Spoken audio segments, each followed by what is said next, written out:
Hello everyone, कैसे हैं आप सभी। बहुत बहुत स्वागत है आप सभी का। आज आप मेरे साथ एक बहुत ही शानदार कॉन्सेप्ट पढ़ने वाले हैं। एक नंबर कॉन्सेप्ट में आपको पढ़ाऊंगा। किसी भी एग्ज़ाम की आप तैयारी कर रहे हैं, इससे 1 या 2 नंबर के क्वेश्चन जरूर आते हैं। आज जो हम पढ़ने वाले हैं उसमें जो क्वेश्चन आएंगे वो कैसे होंगे, देखिए इस टाइप के क्वेश्चन होंगे जिसमें आपके पास होगा कहीं ना कहीं नो सूनर, इस प्रकार का क्वेश्चन पूछा जाएगा, या फिर आपके पास में एरर वाला क्वेश्चन आएगा, ठीक है, या फिर आपके पास में एज सून एज से क्वेश्चन शुरू होगा, या फिर आपके पास में नो सूनर वाला क्वेश्चन आएगा जिसमें आपसे वर्ब पूछी जाएगी, ठीक है, और या फिर आपसे इस प्रकार का कोई भी वर्ब का क्वेश्चन पूछा जाएगा। बराबर। तो नो सूनर और एज सून एज से रिलेटेड जो भी डाउट आपके मन में होंगे वो सारे इस वीडियो को देखने के बाद खत्म हो जाएंगे। एक 10 मिनट का वीडियो होगा, ज़्यादा लंबा नहीं होगा, लेकिन ये कॉन्सेप्ट मैं आपका अच्छे से क्लियर करवा दूंगा। ठीक है, तो चलिए शुरू करते हैं कि क्या है कॉन्सेप्ट। और कई बार एग्जाम में भी पूछा जाता है, इस प्रकार के क्वेश्चन इसमें आते हैं, है ना। चलिए देखते हैं। सबसे पहले आप यहाँ पर देखिए कि आपने कक्षा 10 में एक इस प्रकार का क्वेश्चन देखा होगा कि as soon as the teacher, as soon as the teacher entered the class, entered the class, comma. ये आपको टीचर ने पढ़ाया भी होगा, लेकिन टीचर ने कुछ चीज़ें जो राज की बातें थी वो आपको नहीं बताई, वो राज से पर्दा मैं उठाऊंगा। All the students stood up. बराबर। ये मत पूछ लेना मेरे से कि सर ये हमारे MP टेट में भी आएगा क्या सर, ऐसी बातें मत करो कभी भी। क्योंकि एक बात बताऊँ, इंग्लिश जो होती है, क्योंकि कई सारे क्वेश्चन जब मैं लाइव क्लास पढ़ाता हूँ ना, तो नीचे सर ये हमारे भी आएगा क्या, तो ऐसा मेरे को पता होता है किसके आएगा, तो मैं सबको कि भैया ये 30 क्वेश्चन MPSI वाले कर लो, ये 30 ये कर लो, ऐसा थोड़ी होता है। आप भी समझदार हैं भाई, ये क्वेश्चन एग्जाम में आ गया, कोई भी आ सकता है ना। तो ये एक ऐसी चीज़ है, इंग्लिश ग्रामर का वीडियो कोई भी आए ना तो सभी लोग देखो, क्योंकि ये एक ऐसी चीज़ है जो कि हर एग्ज़ाम में पूछी जाती है। ठीक है, चलिए तो ये इसको क्या करना है भैया, इसको चेंज करना है हमको नो सूनर, और फिर यहाँ से हमने क्या लगा दिया THAN, than. No sooner than में इसको कन्वर्ट करना है। बराबर। तो ये प्रश्न एग्जाम में आता था, तो हम क्या करते थे वो देखिए। हम ये करते थे कि भैया नो सूनर देन में चेंज करना है ना, अभी कर देते हैं। एज सून एज को हटाया और इसकी जगह क्या लगाया, नो सूनर। बराबर। और ये यहाँ से ये जो कॉमा है इसको हटाया और इसकी जगह क्या लगा दिया हमने, देन। हो गया मैडम? हाँ बच्चों हो गया, जाओ छुट्टी, हो गया मामला ख़त्म। इसमें जो वास्तविकता जो थी, जो खास बात थी, वो तो आपको बताई नहीं गई, वो मैं बताता हूँ आपको। देखो ऐसे नहीं होता है, यहाँ पर एक नियम होता है, और नियम ये होता है कि ये जो एज सून एज होता है ना, एज सून एज, इसके बाद पहली बात तो कोई कनेक्टर यूज नहीं होता, नो कनेक्टर। और ये जो नो सूनर होता है ना, और दूसरी बात इसके बाद में यहाँ पर जो सेंटेंस आता है ना, वो आता है अफर्मेटिव। अफर्मेटिव सर हमको समझ में नहीं आती, इतनी इंग्लिश नहीं आती, वह कोई बात नहीं, रहने दो। इसके बाद आता है सब्जेक्ट प्लस वर्ब। बराबर। और एक होता है आपका नो सूनर। तो ये जो नो सूनर होता है ना, इसके बाद कभी भी अफर्मेटिव सेंटेंस नहीं आता है, इसके बाद कभी भी सब्जेक्ट वर्ब नहीं आता है। जैसे आपने अभी चेंज किया था ना, एज सून एज की जगह नो सूनर लगा दिया, लेकिन ये तो सब्जेक्ट वर्ब तो रह गई। इसको करना था आपको क्या, वर्ब प्लस सब्जेक्ट। ये इसमें खास बात होती है। इसको अंग्रेजी में बोलते हैं इन्वर्जन। क्या बोलते हैं भैया, इन्वर्जन। इन्वर्जन जिसमें पहले वर्ब आती है फिर सब्जेक्ट आता है, तो ये इसका खास मामला था। बराबर। अब इस क्वेश्चन को सॉल्व जो होगा वो ऐसे होगा कि एज सून एज की जगह नो सूनर आ गया, वो तो ठीक है, लेकिन ये जो द टीचर एंटर्ड लिखा है ना, ये लिखा हुआ है सब्जेक्ट वर्ब। अब मुझे इसको करना पड़ेगा क्या, वर्ब सब्जेक्ट। तो सर एक काम करें कि एंटर्ड पहले लिख दे, द टीचर बाद में लिख दें, ऐसा नहीं लिख सकते। इन्वर्जन में क्या होता है, देखो मैं आपको बताता हूँ। अब ये तो आपको थोड़ा बहुत समझ में आ गया है ना, ये समझाऊंगा तभी वो क्वेश्चन होंगे आपसे। होता क्या है कि आप है ना नो सूनर जो लिख रहे हो, नो सूनर। अब मान लो आपके पास में आया as soon as she entered, तो अब no sooner as soon as का कॉन्सेप्ट क्या होता है कि एज सून एज के बाद में भैया सब्जेक्ट आता है फिर वर्ब आती है। लेकिन अगर आप इसी को नो सुनर में लिखने का प्रयास कर रहे हैं, इसी को अगर आप नो सुनर में लिखना चाह रहे हैं ना, तो ऐसे केस में क्या होता है पता है, पहले इसको आपको इन्वर्जन बनाना पड़ता है। Inversion is just like an interrogative. जो इन्वर्जन होता है ना वो किसके जैसा होता है, वो इंट्रोगेटिव के जैसा होता है। सो इंट्रोगेटिव के जैसा मतलब कि उसमें केवल क्वेश्चन मार्क नहीं लगता, बाकी इसका इंट्रोगेटिव बनता है। बताओ शी एंटर्ड का इंट्रोगेटिव कैसे बनेगा, ये एंटर्ड वर्ब की सेकंड फॉर्म है तो यहाँ आएगा डिड आया। अब डिड के बाद में शी के बाद में एंटर्ड। बोलो क्या समझे, ये खास मामला रहता है इसके अंदर, इसको कोई नहीं करता है। तो अब आप ध्यान रखना, अपने दिमाग में रखना कि भैया शी, इसके लिए बच्चे रबड़ते फिरते कोचिंगों पे इधर उधर, सर मैडम ये कॉन्सेप्ट है, मैडम तुम तो नो सुनर एस सुन एस को हटा के नो सुनर लगा देना, नहीं दो के बीच में देन लगा देना, वाह आ जाना, है ना। ऐसा नहीं होता है भैया, इसमें सब्जेक्ट प्लस वर्ब होता है, लेकिन नो सुनर में हम लोग यूज़ करते हैं इन्वर्जन का। और इन्वर्जन का मतलब होता है कि जिसमें हमको पहले वर्ब लेनी पड़ेगी, उसके बाद सब्जेक्ट लेते हैं।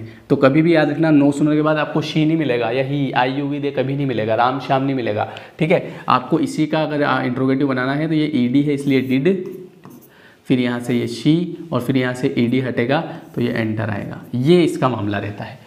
और एक और बात, नो सुनर के बाद कनेक्टर क्या लगता है, देन, लेकिन एज सुन एज के बाद कोई भी कनेक्टर नहीं लगता। ये अगर आपको समझ में आ गया तो आपका काम हो गया। अब आपके एग्जाम में जो क्वेश्चन आएंगे वो ऐसे नहीं आएंगे कि भैया एज सुन एज से नो सुनर बना दो। देखो एग्जाम में तो कुछ भी आ सकता है, आपको आना चाहिए बस, ठीक है।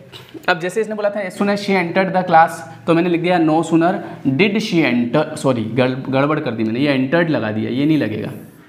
जब आपने यहाँ डिड लगा दिया तो फिर यहाँ पे एंटर नहीं लगता है, ठीक है। इस जगह अगर डिड आ जाए, चाहे डू आ जाए, चाहे डज आ जाए, इसके बाद में यहाँ पर वर्ब का फर्स्ट फॉर्म आता है, ये नियम ध्यान रखना, ठीक है। अब मैं इससे रिलेटेड कुछ बातें बता देता हूँ। पहली बात जिससे आप ये शॉर्ट ट्रिक मान के चलो इसको, ये आपकी क्या है भैया, ये है ट्रिक, जादू है ये, जादू, जादूगर जादू कर जाएगा, किसी को समझ नहीं आएगा, समझे बाबू। तो एस सुन एस जो है इसके बाद में कोई भी कनेक्टर नहीं लगता, नो कनेक्टर रिक्वायर्ड। इसके बाद नो सुनर जो होता है उसमें हमको क्या लगाना पड़ता है, THAN, देन।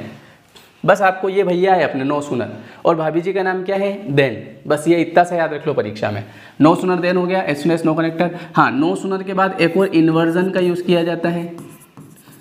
इन्वर्जन का अर्थ क्या होता है, इन्वर्जन में पहले डिड आएगा जैसे कि, उसके बाद सब्जेक्ट, फिर वर्ब का फर्स्ट फॉर्म, डू आया तो भी सब्जेक्ट, फिर वर्ब का फर्स्ट फॉर्म, डज आया तो भी सब्जेक्ट, फिर वर्ब का फर्स्ट फॉर्म। अब कभी हेड आ गया अगर, तो फिर सब्जेक्ट और हेड के साथ आता है वर्ब का थर्ड फॉर्म। तो ये मत सोचना है तुम सब में फर्स्ट फॉर्म लगा दो, फर्स्ट फॉर्म केवल 3 में लगता है, और इसे बोला जाता है इन्वर्जन। ये नो सुनर के बाद लगता है, एज सुन एज के बाद डायरेक्ट सब्जेक्ट वर्ब आ जाता है। बोलो मज़ा आया ज़िंदगी का। अब क्वेश्चन करते हैं, देखिए क्वेश्चन कैसे नहीं बनेंगे। चलो ठीक है, हो गया मामला ख़त्म। चलिए क्वेश्चन पे चलेंगे।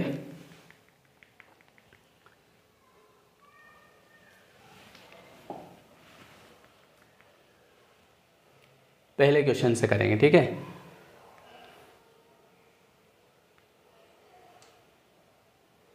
देखो यहाँ से बनता है आपका पहला प्रश्न। हाँ भैया क्या कह रहे हैं बताओ। बोले कि नो सुनर, हाँ ठीक है, हम पूरा नहीं पढ़ते है ना, हम पूरा, हम स्मार्ट लोग हैं, है कि नहीं, पूरा कौन पढ़ेगा, हम यही देख लेंगे। अच्छा क्या पूछ रहे हो आप, देन वाला कॉन्सेप्ट है क्या। तो नो सुनर के साथ में THAN देन का प्रयोग होता है, भाभी जी का नाम याद रखना है, हो जाएगा क्वेश्चन। 1 नंबर में क्वेश्चन आता है। लेकिन होता क्या है कि लोग, मतलब है ना, आप देखो, आप कहते हो ना कि सर 5000 वैकेंसी है ना, 5 लाख फॉर्म भरा गए। 5 लाख में से यूँ समझ लो कि 4.5 लाख लोग जो होते हैं ना, वो पढ़ के नहीं जाते हैं, वो बस परीक्षा देने जाते हैं। मतलब पता नहीं पढ़ने में, मतलब पढ़ाने वाले भी हैं, ऐसी बात नहीं है, पढ़ाने वाले हैं आपके लिए सब कुछ। हमने, जैसे हम लोग पढ़ा रहे हैं ना, पिछले में मुझे 12 साल हो गए, लेकिन कई सारे लोग आते हैं, सर मतलब हम कुछ IMP मिल जाएगा क्या, तो अरे क्यों भाई, तू पढ़ लेगा। जैसे मान लो जैसे हमारा ही वीडियो कोर्स है, अगर उसको तू लेके ना एक एक वीडियो अच्छे से पढ़ के प्रैक्टिस क्वेश्चन सॉल्व कर लेगा तो इसमें कोई तकलीफ आ जाएगी। हाँ सर नहीं वो तो नहीं, वो बात तो नहीं है, पर यूँ सर थोड़े जैसे आइए हमारे क्या सर यूँ काम बहुत रहता है सर। तो ये एक्सक्यूजेज़ मुझे देने से क्या होगा बताओ आप। जैसे कई सारे लोग होते हैं मेरे में, सर हमारे मतलब हम गांव में रहते हैं सर, वहाँ से आ नहीं सकते सर, ये नहीं हो सकता।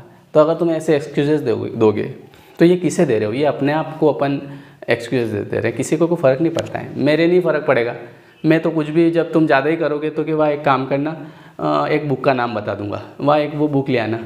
क्योंकि अब जब आदमी मान ही नहीं रहा तो फिर उसको ऐसा ही करना पड़ता है ना। सर आप तो मतलब वो कहलवाना चाह रहे हैं कि कुछ भी ऐसा नाम ले दो जो हम ले आए। सिलेक्शन लेना है तो पढ़ना पड़ेगा, सीधा सा लॉजिक, इसके अलावा कुछ नहीं चलेगा।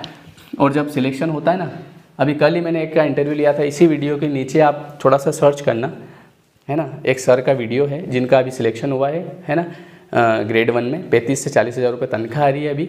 और मैंने उनसे पूछा, मैंने कहा नौकरी लगने के बाद कैसा लग रहा है? बोले सर सच बताओ, नौकरी लगने के बाद मेरी ज़िंदगी की सारी समस्याएं ख़त्म हो गई 1 साल के अंदर अंदर। ज़िंदगी की ये जो तुम एक्सक्यूजेस दे रहे हो ना कि सर मेरे काम रहता है, सर मेरे ये रहता है, ये ज़िंदगी भर चलेगा अगर नहीं पढ़ोगे तो। और उस आदमी ने बोला कि सर 1 साल के अंदर, जब जिस दिन से मेरी नौकरी लगी ना, 1 साल के अंदर मेरे जीवन की सारी समस्याएं ख़त्म हो गई और आगे तो अब कोई दिक्कत नहीं है सर, आगे हर महीने 40 हज़ार आ रहा है। क्योंकि 40 हज़ार रुपये एक कॉमन मैन के लिए बहुत बड़ी बात रहती है ना। हाँ बहुत बड़ी बात रहती है। तो आपको उसके लिए थोड़ी मेहनत करनी पड़ेगी। और उस आदमी ने कुछ नहीं करा, उसके वहाँ नेटवर्क तक नहीं था। केवल जब ग्रेड 1 की एग्ज़ाम आई थी तो मैंने जो वो हमारा पेड कोर्स था उसमें 35 वीडियो थे उस समय, क्योंकि उस समय साधन नहीं थे इतने ज़्यादा। 35 वीडियो उसको पहुँचाए थे और आज उसका सिलेक्शन है और आज बढ़िया 30-40 हज़ार रुपये महीने के आ रहे हैं। मेहनत आपको करनी पड़ेगी, है ना। एक्सक्यूजेस देने से किसी को कोई फ़र्क नहीं पड़ता है। चलिए बाकी आप देख लेना आपके हिसाब से। अगला प्रश्न देखते हैं। अगला प्रश्न में इस प्रकार से आया है ना, क्या लिखा हुआ है कि no sooner the teacher entered the class. अच्छा, आपने यहाँ नो सूनर लिखा, ठीक है, और फिर आपने द टीचर लिख दिया। हमारे सर ने हमको ये बताया है कि नो सूनर के बाद सब्जेक्ट नहीं आता, पहले वर्ब लिखनी पड़ती है। तो आपने जो लिखा है ना द टीचर एंटर्ड, इसको आप ऐसा लिखो कि डिड, फिर द, फिर टीचर और फिर एंटर। अच्छा ऐसा लिखना पड़ेगा क्या? जी हाँ ऐसा लिखना पड़ेगा। तो ये डिड कहाँ से आ गया? ये डिड एंटर्ड की वजह से आया। तो फिर यहाँ एंटर्ड क्यों नहीं आया? क्योंकि ये डिड खा गया उसको। जब आगे डिड आ जाता है तो वहाँ से एंटर्ड हट जाता है। तो ये इसका कॉन्सेप्ट होगा कि भाई साहब ये सेकंड पार्ट में एरर है, आपकी मिस्टेक है, इसमें गलती है, गलती बी पे निशान लगा देंगे हम। बोलो समझ में आ गई बात? आप वो इंटरव्यू जरूर देखना, आपके काम के 2-3 इंटरव्यू डाल रखे मैंने लोगों के, मतलब कि सर कैसा लग रहा है आपको, क्या दिक्कतें आई, वो सब आप देखना, आपको थोड़ा सा कुछ लगेगा, है ना। जीवन आपका है, डिसीजन आपका होना चाहिए। आगे बढ़ाते हैं। As soon as I arrived the station then the train केम। अब ये एज सुन एज वाला क्वेश्चन आ गया। अच्छा भैया एक बात बताओ, आप हमको ही बेवकूफ़ बना रहे, एज सुन एज के साथ देन लगा रहे हो, ऐसा थोड़ी होता है। एज सुन एज के साथ देन कौन लगाता है? देन ये भाभी जी, ये वो दादा माथे आ जाएगा ना, नो सुनर। याद है ना मैंने बोला था भाभी जी का नाम याद रखना है। भाभी जी ये तो अपने नो सुनर की वाइफ है, तो ये एज सुन एज के साथ थोड़ी आएगी। तो हटाओ इसको यहाँ से। अगला क्वेश्चन, नो सुनर, और फिर यहाँ 4 ऑप्शन दिए। अच्छी बात है, ऐसे क्वेश्चन आते हैं ना तो आदमी वहाँ पे जब पढ़ के जाता है तो दिमाग लगा लेता है। कैसे? सर ने बताया था, डीड भी आ सकता है, डू भी आ सकता है, डज भी आ सकता है, हेड भी आ सकता है, सब आ सकते हैं। अच्छी बात है। अब यहाँ पर देखो डिड के बाद में आ रहा है एंटर, लेकिन एक बात है, द टीचर, द टीचर के साथ में डू नहीं आता कभी। द टीचर सिंगुलर है ना, तो एक तो हट गया। इसके बाद में हेड एंटर्ड आ सकता है। हाँ पर एक बात है इसमें, देखो यहाँ पर ग्रीट लिखा हुआ है, ये बात मैं बताना भूल गया। यहाँ पर 2 चीज़ें हो सकती है, एक ग्रीट हो सकता है और एक ग्रीटेड हो सकता है। तो अगर पीछे प्रेजेंट टेंस आएगा तो आगे भी प्रेजेंट लेना पड़ेगा, पीछे पास्ट टेंस आएगा तो आगे भी पास्ट लेना पड़ेगा। तो मुझे ये बताओ, ग्रीट फर्स्ट फॉर्म है ना, तो डिड हटा दो सबसे पहले ग्रीट को देखते हुए, और हेड हटा दो। डू पहले ही हट गया तो ज़िंदगी में क्या बचा? डस।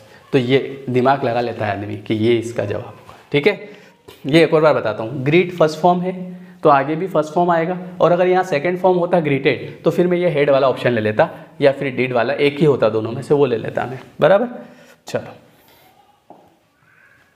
इसके बाद अगला प्रश्न फिर आया कि नो सुनर न्यूज़पेपर, ठीक है, वही वाले ऑप्शन है ना। अब पीछे देख लूँ मैं एक बार, टेक, टेक क्या है, वर्ब का फर्स्ट फॉर्म है, टुक तो नहीं है, सेकंड फॉर्म नहीं है ना, तो सेकंड वाले हटाओ, डिड हटाओ, हेड हटाओ, 2 बचे, डू डज, डू डज में से क्या आएगा वो तो मुझे पता है, आई के साथ डू आता है कि डज आता है। आप किसी को बोलते हो कि मैं अपनी ज़िंदगी तुम्हारे साथ बर्बाद करना चाहता हूँ तो कैसे बोलते हो अंग्रेजी में, आई लव, तो उसी प्रकार से आई डू, तो ये इसका जवाब हो जाएगा। पर सब आता है, बहुत सारे लोगों को सर इंग्लिश नहीं आती है, इंग्लिश अपने आप थोड़ी आती है ऊपर से, कि ऊपर से भगवान प्रकट होंगे फिर ऐसे हाथ करेंगे जो अंदर से वो ऐसे अग्नि निकलेगी ना, फिर तुम्हारे अंदर इंग्लिश आ जाएगी, सब अपने को सीखना पड़ता है, ठीक है।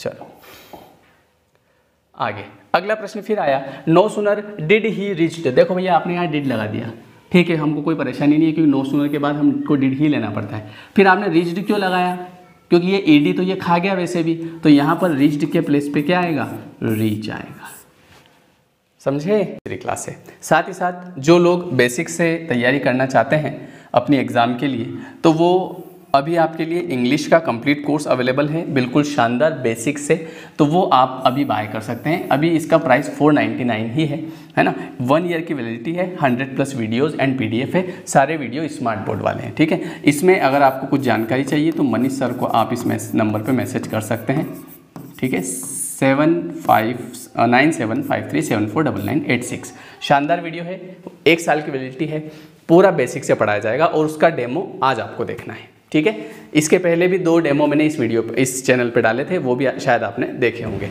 तो चलिए शुरू करते हैं हमारी क्लास। ये आपको लेयर 3 एजुकेशन के ऐप पर मिल जाएगी, है ना, लेयर 3 एजुकेशन। ज़्यादा विचार ना करें और जिसको अगला एग्ज़ाम निकालना है वो कोर्स बाय करें और तैयारी शुरू करें। चलिए पेश है आपके सामने शानदार डेमो क्लास।